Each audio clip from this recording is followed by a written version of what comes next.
PEPS, c'est aujourd'hui un livre. Oui. Et il y a toute une équipe de collaborateurs derrière.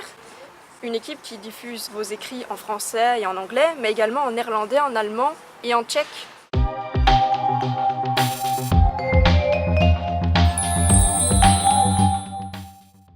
Ce team PEPS autour de moi, c'est une grande joie. C'est une grande joie de voir le message du livre diffusé en entreprise, en organisation, dans 5 langues. Le 4 langues nationales plus le tchèque. Alors, vous l'avez dit, c'est une équipe. Autour de moi, il y a Charles-Henri Wokema, qui le fait en français, en néerlandais, en anglais. Il y a Eleonor Sneyers qui le fait en français, en anglais, en néerlandais. Et Lenka Grashkova qui le fait en tchèque, en anglais et en français. Ça, c'est le team, je dirais, c'est le premier team PEPS. C'est le noyau. C'est le noyau, c'est le noyau. Le noyau, c'est 4 personnes, c'est Dominique Lemal, c'est Charles-Henri Wokema, c'est Eleonor Sneyers et Lenka Grashkova. Et puis autour de ça, il y a des collaborations ponctuelles.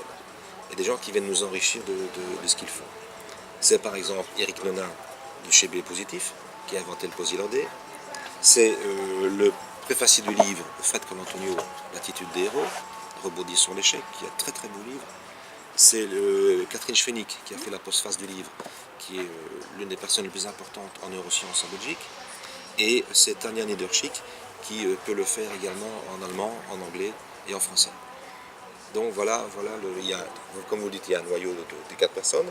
Et puis autour, il y a facilement encore 3, 4, 5, 6, 7 collaborations possibles pour offrir quelque chose de la plus grande qualité.